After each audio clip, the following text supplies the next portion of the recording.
안녕하세요. 오랜만에 영상 켰어요.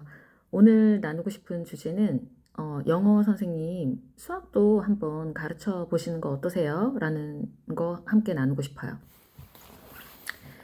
저는 지금 영어 공부방을 하고 있잖아요. 지금 한 초등학교, 고학년 아이들이 대다수예요. 많은 시간 일하고 있지는 않고요.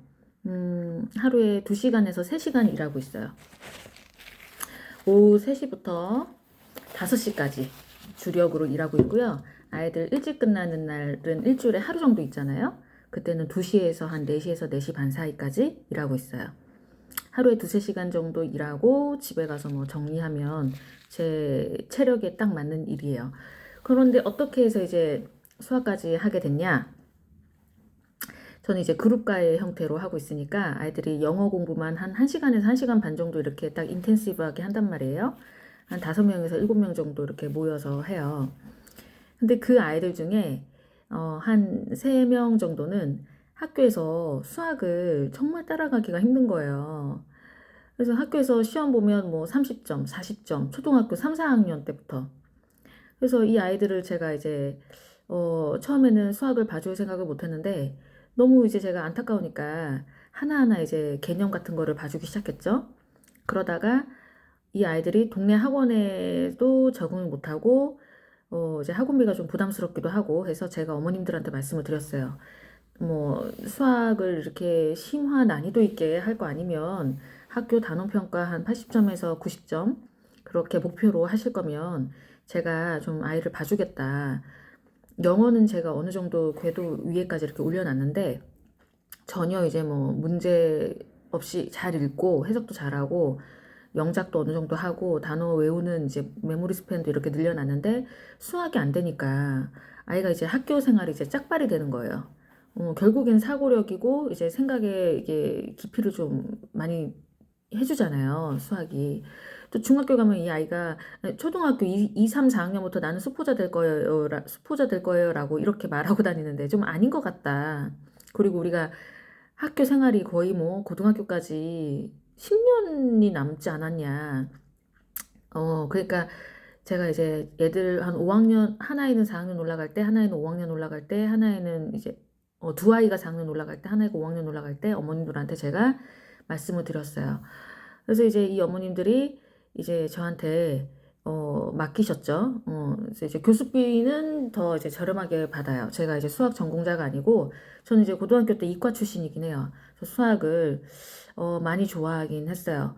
그래서 이제 개념 수학 관련한 책도 취미생활로 좀 보는 편이긴 해요. 예, 좀 희한한 취미이긴 한데 이렇게 개념을 좀 이렇게 많이 이렇게 읽으면 재밌어요.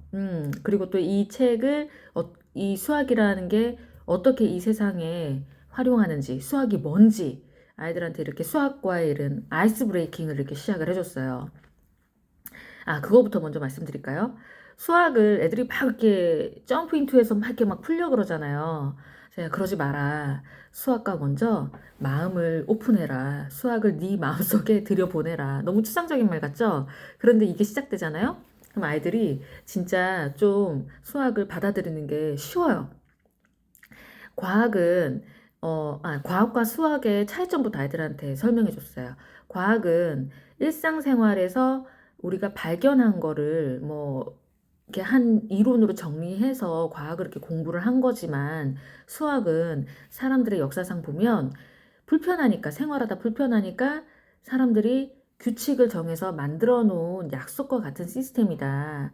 그래서 뭐 0이라는 숫자를 0도 원래는 있진 않았는데 사람들이 어디서부터 한 개, 두 개, 세 개, 네 개나 알았는데 그 기준점을 0으로 해서 밑으로 마이너스 1, 마이너스 2, 마이너스 3까지 간 거고. 그치? 분수는 빵 하나, 빵 두 개, 빵 세 개 나눠줬는데 빵을 절반으로 나눠주다 보니까 2분의 1. 근데 선생님 2분의 1이에요? 약속이야. 약속. 반, 2. 하나를 나눴다 쪼갰다를 이렇게 분수로 밑에 숫자 넣고 뭐분의 뭐 이렇게 하는 거를 약속으로 정한 거야. 소수점도 마찬가지.